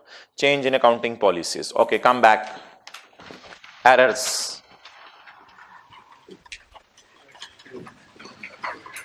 भाई प्रायर पीरियड एरर क्या होती है, इसकी डेफिनेशन मैंने आपको पढ़ा दी थी, अब मैं डेफिनेशन नहीं पढ़ा रहा। प्रायर पीरियड एरर की उर्दू सुन लें। प्रायर पीरियड एरर ये होती है कि एक काम हो चुका था, मिसाल हम खड़े हैं 19 में, एक काम 15 में हो चुका था और 15 में हमें पता भी चल सकता था, लेकिन सुस्ती की, हमने पता नहीं चलाया, 19 में आके पता चला। 15 में पता था कि इस इंटेंजिबल की लीगल लाइफ इतनी है और लाइसेंस भी मौजूद था, लेकिन ड्रॉर में चाबी बंद करके और ताला लगा के रख दिया था, और वो लीगल लाइसेंस 2019-20 में नजर पड़ी, वो लाइसेंस नजर आया। ओहो, तो बताएं आप पहले दिन से गलत डेप्रिसिएशन कैलकुलेट करें या सही? गलत करें।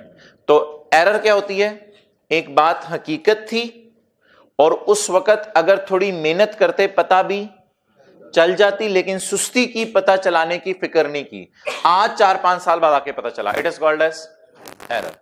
इन दोनों के दरमियान ना एंड लगा हुआ है, ए और बी के दरमियान। उस वक्त वो मौजूद भी थी बात और पता भी चल सकती थी हिम्मत करके, लेकिन सुस्ती की वजह से पता नहीं चलाई। अच्छा, एरर्स को कैसे सही करते हैं? अच्छा, एरर्स में आपने देखा ज्यादा डिस्कशन नहीं है, बस एक ही लाइन है, रिट्रोस्पेक्ट, बस एरर्स में ज्यादा डिस्कशन नहीं है। एरर्स को कैसे सही करते हैं? रिट्रोस्पेक्टिव रीस्टेटमेंट और रिट्रोस्पेक्टिव एप्लीकेशन में कोई भी फर्क नहीं है, सिर्फ दोनों में पिछले सालों को जाके बदलते हैं। Correcting error as if it had never occurred. Okay, general discussion जो है मेरे भाई, ये पॉलिसी के बारे में भी है, एरर के बारे में भी है, और ये कल आपसे की थी जनरल डिस्कशन। इम्प्रैक्टिकेबिलिटी इन रिट्रोस्पेक्टिव एप्लीकेशन, यानी सफे की लेफ्ट साइड, इम्प्रैक्टिकेबिलिटी इन रिट्रोस्पेक्टिव रीस्टेटमेंट, यानी एरर वाली साइड सफे की। ये एक जनरल डिस्कशन है दोनों के बारे में। अगर पीरियड स्पेसिफिक इफेक्ट मिसिंग है, कल वाली पहली एग्जांपल, तो क्या करें? Make retrospective application from earliest possible date, from earliest possible date. वो जो सफे पे इस साइड पे एग्जांपल की थी, 18, 19, 20, वो सॉरी 19 का लग दिया था, 18, 17, 16, 15 का लग दिया था। और दूसरी ऑप्शन क्या है? Cumulative effect missing. उसमें क्या था, किसी को याद हो? डेटा ही सारा मिसिंग था, तो फिर मजबूरन प्रोस्पेक्टिव अप्लाई करना पड़ा था। तो ये क्या है? इम्प्रैक्टिकेबिलिटी।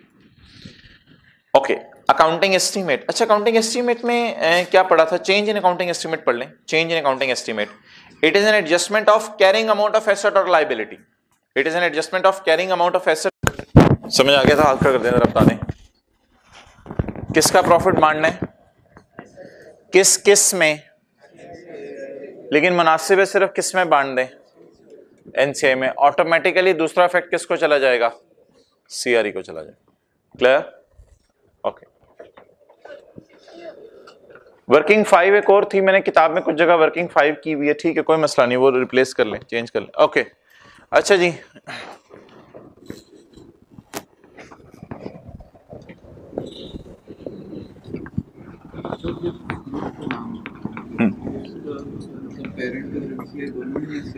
पेरेंट और सब्सिडरी, एनसीआई नहीं।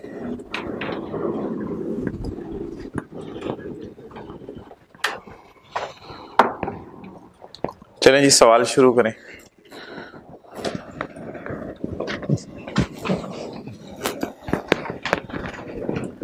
भाई अब ये बात जरा तसल्ली से सुनिएगा। दो अप्रोचेज हैं। कुछ लोग प्रॉफिट एंड लॉस, चुप चुप चुप चुप, कुछ लोग profit and loss balance sheet के सवाल को इकट्ठा चलाते हैं, लेकिन एक और तरीका भी है कि पहले बैलेंस शीट का सवाल ख़त्म कर लें, फिर प्रॉफिट एंड लॉस का सवाल करें। तो मैं दूसरी मेथोडोलॉजी में चलूँगा, profit and loss balance sheet के सवाल को इकट्ठा नहीं चलाऊँगा। सेकंड नंबर पे बैठे हुए भाई हाँ, दो तरीके हैं सवाल सॉल्व करने के। एक ये है profit and loss balance sheet को इकट्ठा चलाओ, जैसे फाइनल अकाउंट में करते हैं। दूसरा तरीका ये है profit and loss balance sheet को इकट्ठा ना चलाओ, वो आसान तरीका है। वो ये है कि पहले बैलेंस शीट का सवाल सॉल्व कर लो, उससे ये होता है कि इजी नंबर आ जाते हैं, क्योंकि बैलेंस शीट के सवाल की प्रैक्टिस ज़्यादा हुई हुई है। 11 क्लासें हो गई हैं अभी तक बैलेंस शीट के सवालों की। तो बैलेंस शीट का सवाल इंशाल्लाह हमारा 10-15 मिनट में सॉल्व हो जाएगा। फिर उसके बाद हम प्रॉफिट एंड लॉस के सवाल की तरफ मूव करेंगे। तो मैं उसी मेथोडोलॉजी के ऊपर भी फोकस करूंगा और हम पहले बैलेंस शीट का सवाल करेंगे। लेकिन बैलेंस शीट का सवाल करने के लिए मुझे ट्रायल में दिए हुए प्रॉफिट एंड लॉस के सारे आइटम्स को इग्नोर करना पड़ेगा, इनको इग्नोर करना पड़ेगा। ओके जी, the summarized trial balance of P&L as at 31 December are as follows: sale, cost of sale, operating expenses, tax, share capital, retained earning, opening, current liabilities, PPE, cost of investment, current assets. Any new item? Any new item? बोले बोले। अच्छा जी, on यकम जनवरी 15 साल के पहले दिन P acquired 80% shares of SL. Other intercompany transactions are as follows. ये तो कई क्लासों में की हुई है, इसको छोड़ें। The NCI is made at proportionate share. Prepare balance sheet. अच्छा भाई, कोई नई एडजस्टमेंट, कोई नया लाइन आइटम, तो ये आधे घंटा फिर हम क्या करेंगे? फिर हम मैथोडोलॉजी समझने लगे हैं। किस चीज की मैथोडोलॉजी? जब सवाल profit and loss balance sheet का मिक्स आ जाए तो सवाल को कैसे करना है, हम ये समझने लगे हैं। Okay, before starting the question I need working number 6. I need working number 6. May be किताब में कहीं 5 हो, कहीं वो नंबरिंग किताब में आगे पीछे हो सकती है। I need working number 6. Calculation of missing figures. बोलें क्या नाम है इस वर्किंग का? Calculation of missing figures. अच्छा, ये हमने क्लास में की हुई है एक दो दफा। PS opening retained earning plus profit after tax is equal to closing retained earning. Clear? Statement of changes in equity IS 8। Opening retained earning दोनों की बताएं।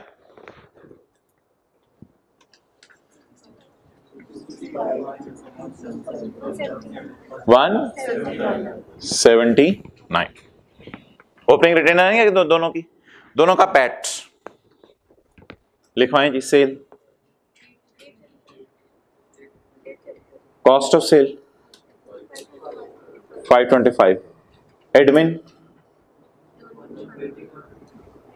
टैक्स, अच्छा जी SK। सवाल की तरफ देखें ना, 640, कॉस्ट ऑफ सेल 102, टैक्स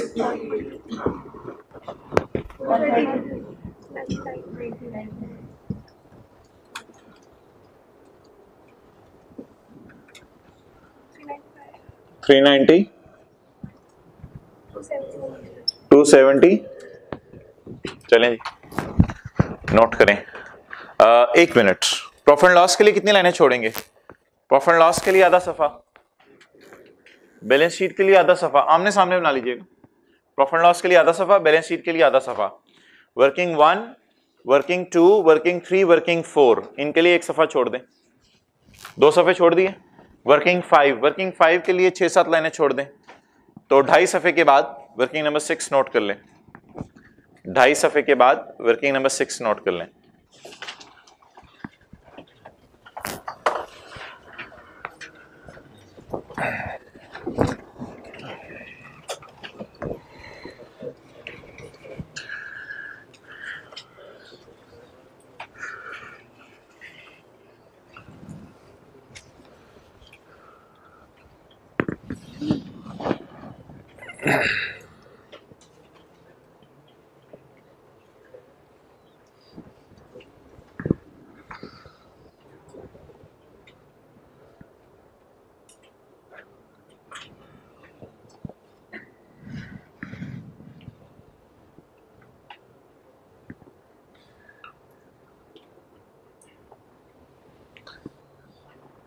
अच्छा मुझे बताएं, ये मुझे फिगर्स क्यों चाहिए? क्लोजिंग रिटेन अर्निंग दोनों की, यार ये क्यों चाहिए? क्लोजिंग रिटेन अर्निंग मुझे दोनों की क्यों चाहिए?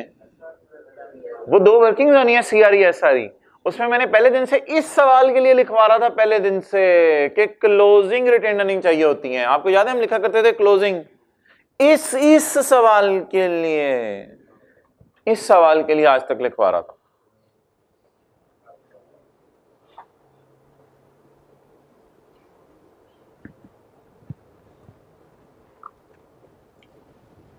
मिसिंग फिगर्स का मतलब होता है क्वेश्चन को बेहतर करना।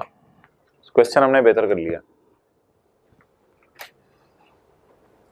अच्छा, अब मैं एज्यूम कर रहा हूं कि सवाल सिर्फ बैलेंस शीट के।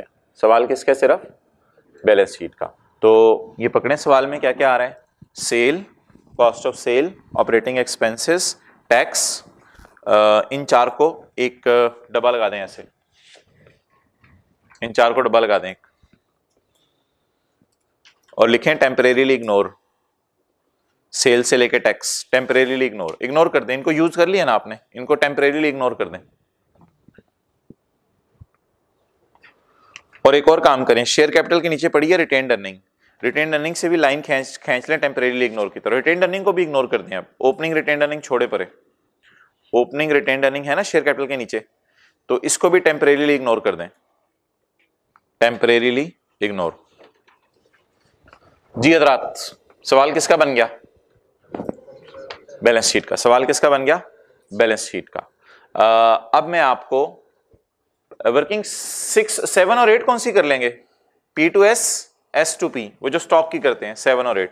मैं आपको 5 मिनट दे रहा हूं, मुझे बैलेंस शीट टैली कर दें। 5 मिनट दे रहा हूं, not more than that. 5 minute दे रहा हूं, मुझे बैलेंस शीट टैली कर दें। शुरू करें शेयर कैपिटल से, जहां जहां लिखना है लिखें। प्रॉफिट एंड लॉस की जगह छोड़ दी है आधे सफे पे, पहले प्रॉफिट एंड लॉस की जगह छोड़ दें और यहां बैलेंस शीट बना के सवाल शुरू करें। पहले सफे पे आ जाए ना, पहले आधे सफे से बैलेंस शीट शुरू कर दें। वर्किंग 1 2 3 4 खोलें। 5 मिनट से ज्यादा ना लगाइएगा प्लीज।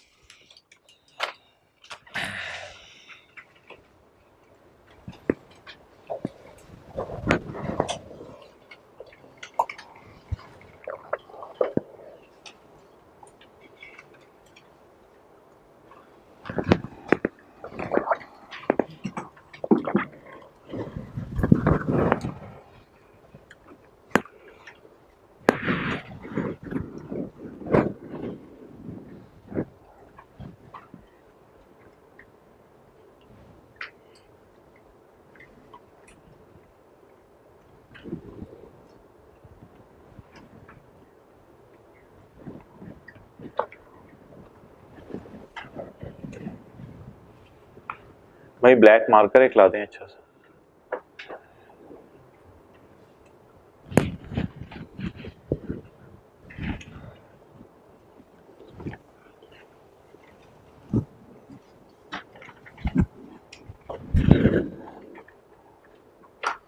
गुड गुड, जरा हरी आप, थोड़ा जल्दी।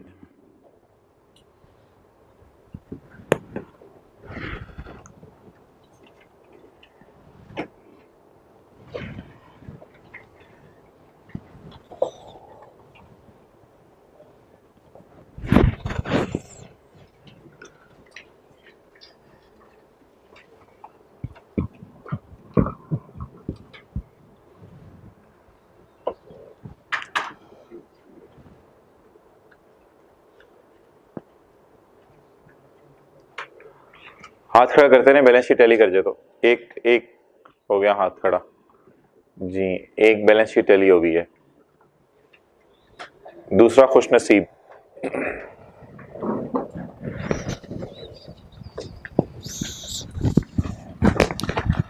दूसरा खुश नसीब ज़ियारत कराए बैलेंस शीट टैली करके। ओ तेरी खैर, हले वर्किंग 1 खुली है, स्पीड दे।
कितने टी काउंट कितने? क्यों SRE CRE क्यों नहीं बनाए? पिछले क्या? तो CRE कैसे निकल आई?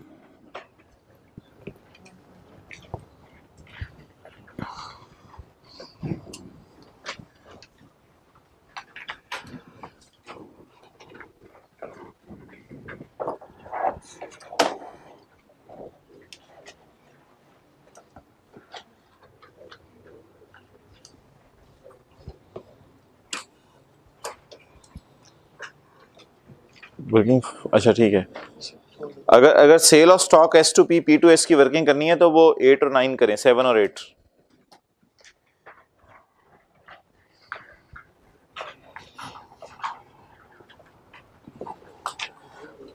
कोई P की रिटर्न नहीं आ रही है SRE में, क्या हो गया सुबह सुबह? S की रिटर्न नहीं आएगी ना SRE में तो। अच्छा लिखी वो है, अच्छा नहीं यहाँ तो टोटल आती है ना, टोटल यहाँ आएगी, प्री इधर से होके फिर इधर जाएगी। ये तो बैलेंस, हाँ हाँ ठीक है 278 सही लिखी है आपने।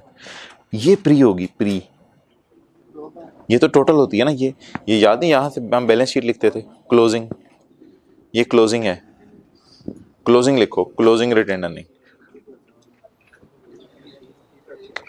अब इसमें से प्री इधर लेके जाओ, ये प्री नहीं है, ये एक्विजिशन डेट ये नहीं है।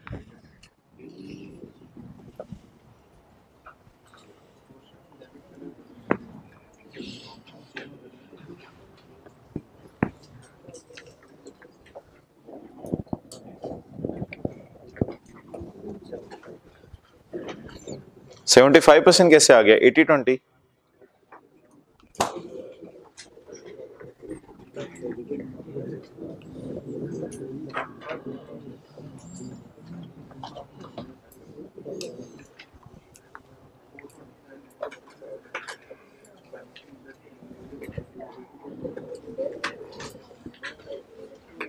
हाँ जी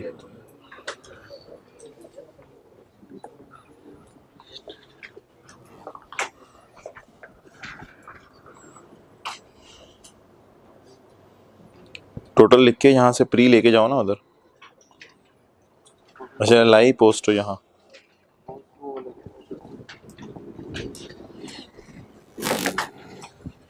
जी हाथ खड़ा करें। कितने लोगों ने बैलेंस शीट टैली कर ली है?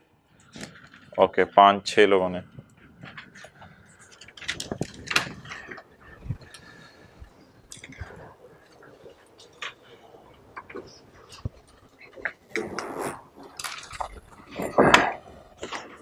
जी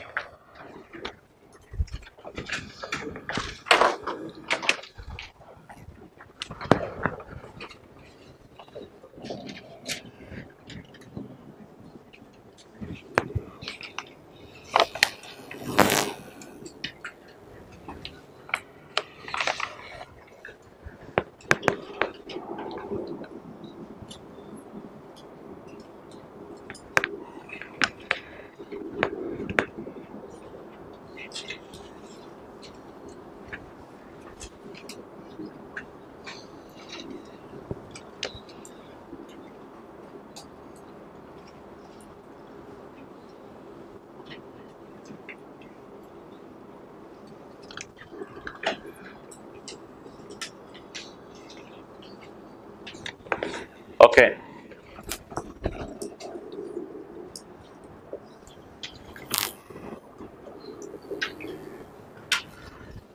जी भाई अब छोड़ दें सारे काम, इधर देखें सारे सवाल में sale cost of sale of share capital. मुझे एक तो आपकी ना तरतीब में थोड़ा मसला आया है, कुछ लोग कुछ कर रहे हैं, कुछ कर रहे हैं। अब ट्रायल पकड़ें या बैलेंस शीट पकड़ें, तरतीब से चीजें लिखना शुरू करें। शेयर कैपिटल बोलें जी, पी का कितना? 600, बस पी का शेयर कैपिटल। एस का शेयर कैपिटल बोले 250। जी यही तरतीब चलेगी ना, बस इस तरतीब से आपने लिखना था। ओहो रिटेन अर्निंग तो ओपनिंग दी हुई है, लेकिन पहली क्लास से हम यहां लिख रहे थे एस रिटेन्ड अर्निंग क्लोजिंग और P retained earning closing. Closing ही चाहिए होती है ना, आज तक की चाहिए होती है, तो क्लोजिंग तो सवाल में गिवन नहीं है, इसलिए मैं कह रहा हूं सवाल का स्ट्रक्चर समझाना है आपको।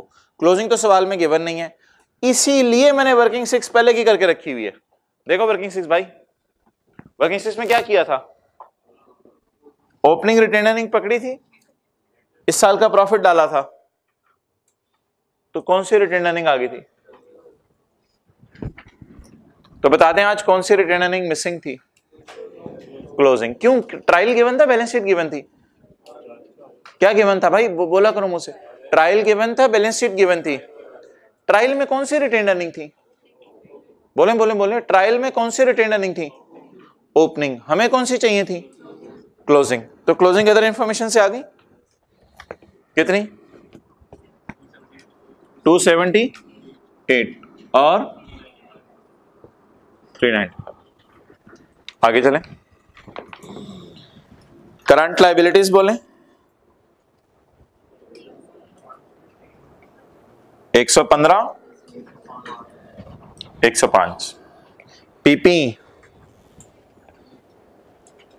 280 और 580।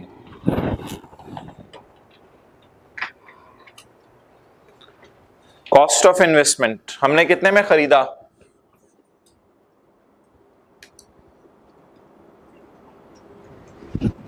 700। करंट एसेट्स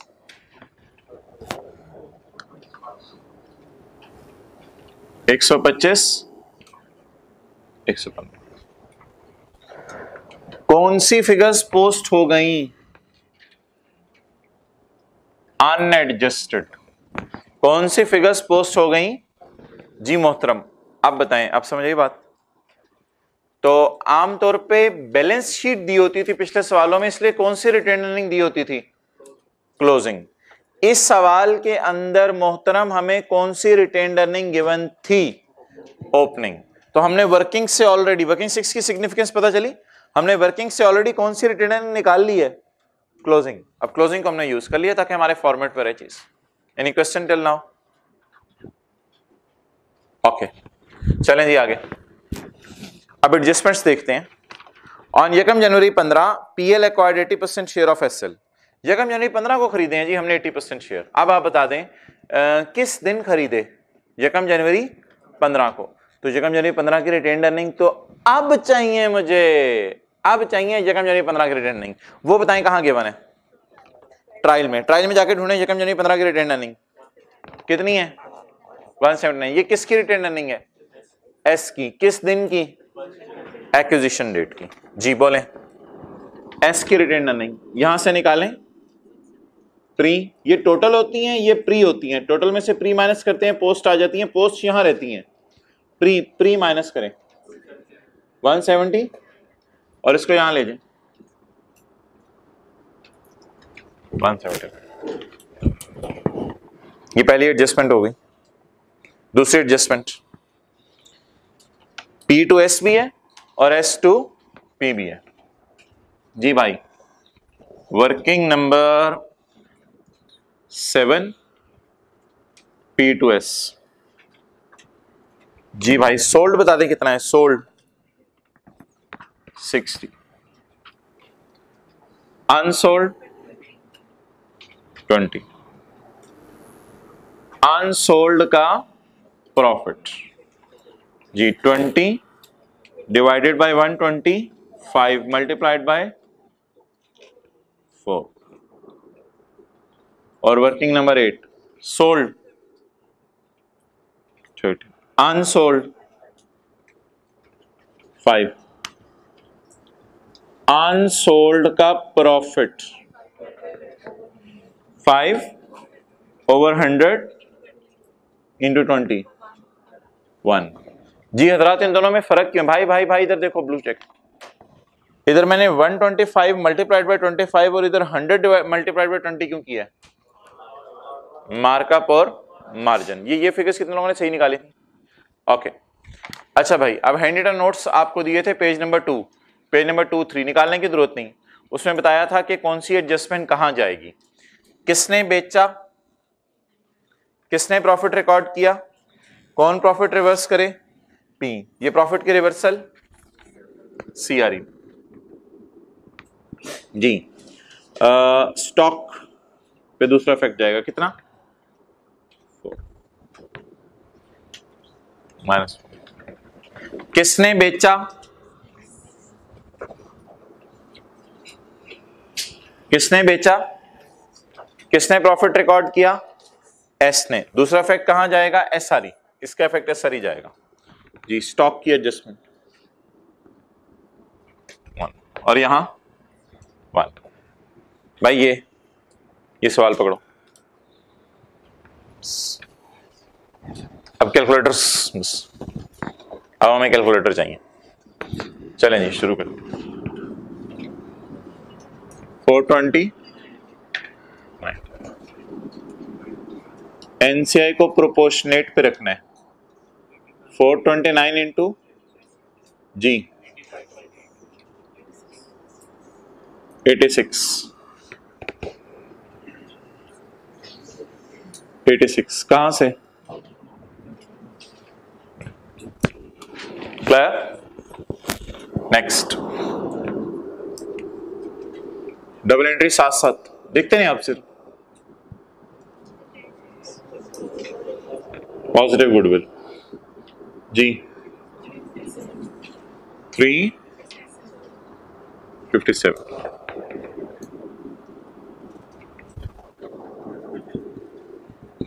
जी, क्लियर? आगे चलें। एसआरई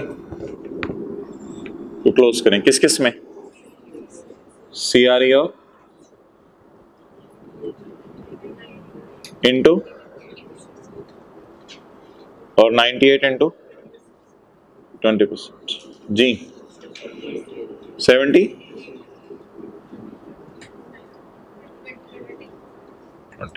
इसको पोस्ट कर दें।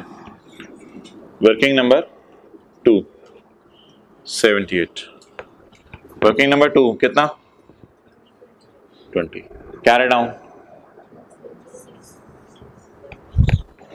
कैरी डाउन 469,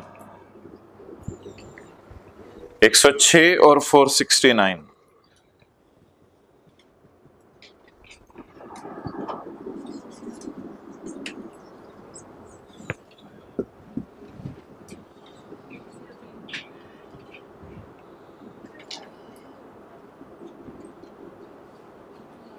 1395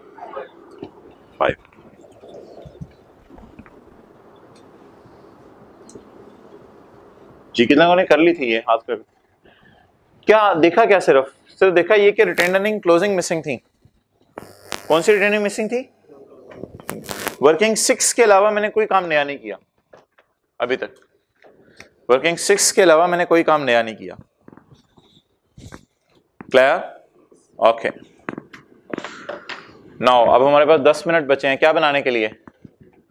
अच्छा बताएं कि सही रहा है profit and loss balance sheet साथ साथ बनाते हैं या पहले बैलेंस शीट बना ली?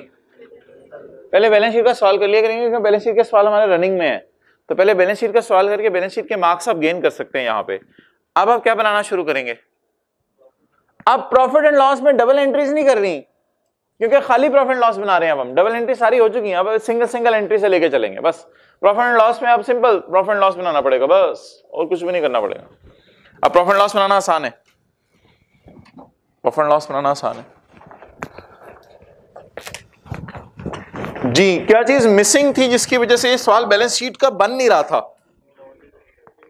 Closing retain earning. क्या चीज मिसिंग थी जिसकी वजह से बैलेंस शीट का सवाल बन नहीं पा रहा था? क्लोजिंग रिटेन, वो हमने निकाल ली। चलें जी, कहीं आपने लिखा हुआ है टेम्परेरीली इग्नोर कर दें। अब वो टेम्परेरी खत्म हो गया है, जिंदगी भी टेम्परेरी है तो वो टेम्परेरी खत्म हो गया। अब वहां आ जाए। अब हम क्या बनाएंगे? Consolidated statement of for year ended 31 दिसंबर 15 जी। भाई बोले बोले बोले बोले बोले सेल लेस क्या आ जाएगा, लेस ऑपरेटिंग एक्सपेंसेस क्या आ जाएगा, पीबीटी लेस टैक्स क्या आ जाएगा, प्रॉफिट आफ्टर टैक्स। बोलें जी सेल बोलें 835 645 3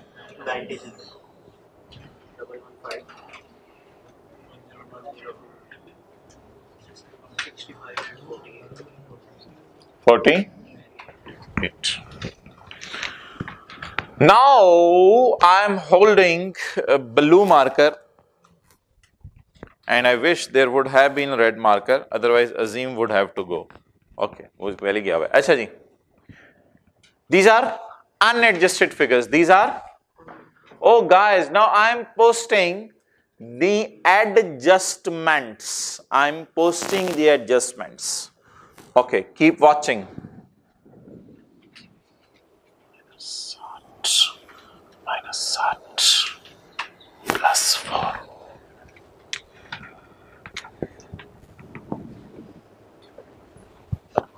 minus these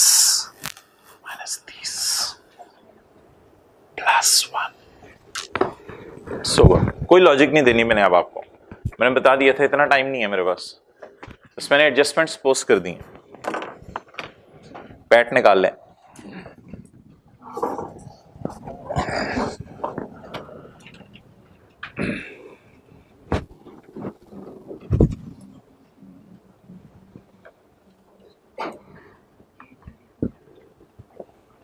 कल याद कराइएगा, इसकी लॉजिक रिवाइज कर लेंगे। अभी यही नहीं कहा था, बोले कितनों को समझ आ गया, लिंक कर रही है बात से, लिंक तो होगी ना बात, कल रिवाइज कर लेंगे, कल रिवाइज कर लेंगे जी। ये क्या है दोनों, पहले ये क्या है, आपस की सेल। व्हाट इज दिस, आपस की सेल। एक ने किस में डाली होगी, सेल में, और दूसरे ने परचेज में, दोनों में से माइनस कर दें। और स्टॉक क्या करना है, stock stock stock stock stock stock credit, इधर इधर इधर स्टॉक क्या करना है।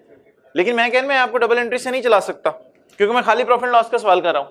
तो कैसे, स्टॉक क्रेडिट, तो कॉस्ट ऑफ सेल देखिए, enjoy, stock cost of sale, stock cost of sale, वो भी याद है 180 को 150 पे लेके गए थे। स्टॉक क्रेडिट, ये वो वाला stock credit, stock credit, cost of sale debit. Similarly p ने एस को नहीं बेचा, एक और भी काम हुआ इस साल, एस ने भी पी को बेचा है। बेचने वाले ने सेल में डाला होगा, खरीदने वाले ने परचेज में, तो दोनों जगह से माइनस करते हैं, -30 -30। और 1 रुपए की एंट्री बताएं, इधर से चलें, इधर से चलें, आसान होगी। स्टॉक क्रेडिट, तो स्टॉक कहीं और भी पड़ा होता है, स्टॉक बैलेंस शीट में तो नहीं पड़ा होता, स्टॉक तो कहीं और भी पड़ा होता है। स्टॉक समझ आ गया, हाथ खड़ा कर दें, बात clear. Stock credit cost of, शायद मैंने इसीलिए ये सर्कल लगाए थे, ये और ये बैलेंस शीट में जाना है, लेकिन ये प्रॉफिट एंड लॉस में भी जाना है।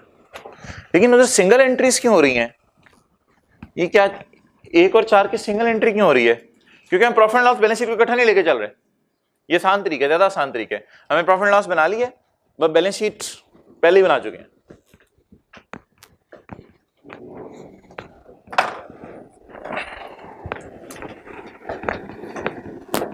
अब परेशान ना हो, पहला दिन है, 3 दिन इसी के सवाल करने हैं, 3 दिन इसी की रिवीजन होनी है, बार बार बार बार इसी तरह के सवाल और आने हैं जी। लेकिन उम्मीद है कल जो लोग लेट आते हैं उनके आने तक बैलेंस शीट का सवाल मुकम्मल हो चुका होगा, फिर हम प्रॉफिट एंड लॉस बनाने पे पहुंचे होंगे यहाँ पे। तो बैलेंस शीट का सवाल मेरी कोशिश है उनके आने से पहले बना दूं, 7:30 7:35 40 से बैलेंस शीट का सवाल खत्म कर दें। लेकिन बैलेंस शीट का सवाल खत्म होते होते एडजस्टमेंट्स की वर्किंग भी सारी हो जानी है कल, ये मसला है। अच्छा जी, सवाल खत्म हुआ, आसान लगे मुश्किल लगे? पास्ट पेपर का क्वेश्चन 2 ट्राई करेंगे आज? अल्लाह अकबर, पास्ट पेपर का क्वेश्चन 2 जी 1390 554 21 33 ओ भाइयों होमवर्क कर रहे हैं आप लोगों ने। चलें छोड़ें, होमवर्क में अगर कोई डेप्रिसिएशन वगैरह हुई ना तो यहाँ डेबिट कर दीजिएगा, कॉस्ट ऑफ सेल या ऑपरेटिंग में प्लस कर दीजिएगा। होमवर्क में कोई डेप्रिसिएशन हुई ना तो यहाँ जमा कर दीजिएगा या यहाँ कॉस्ट ऑफ सेल में, देख के डेप्रिसिएशन कहाँ जमा करनी है। होमवर्क में एक नई चीज है बस, डेप्रिसिएशन, वो किसी एसेट की होगी, वो इन दोनों में से कहीं भी आप रिकॉर्ड कर दीजिएगा जी। 11 2 ये दे दें सारा पी को, ये दे दें सारा पी को, दोबारा दो मार्कर, ये दे दें सारा पी को, ये सारा प्रॉफिट पी को दे दें। खत्म होगा सवाल, जाएं, सवाल खत्म हो। देखिए जाएगी इमरान खान के साथ क्या हुआ है। कौन सी वर्किंग खोल लें? वर्किंग 5, एस रिटेन्ड अर्निंग या एस प्रॉफिट? ये वर्किंग सिर्फ किस सवाल में करनी पड़ेगी? प्रॉफिट एंड, भाई छोड़ें, ठीक है यार, तो खत्म करें। 224 सारा हमारा, भाई जाने ना दें, नहीं, इंसाफ के तकाजे। बुलाए नैब को। एस प्रॉफिट, रेड शर्ट, इधर देखो, रेड जैकेट, एस का प्रॉफिट ढूंढो, एस का प्रॉफिट ढूंढो। एस का कहीं सवाल में होगा या इधर होगा, मुझे नहीं पता, जहां भी है कहीं ढूंढे एस का प्रॉफिट। 99, भाई के पास लेजर नहीं है वरना उधर से इशारा कर रहे थे। एस प्रॉफिट वर्किंग 6 में पड़ा हुआ है, 99।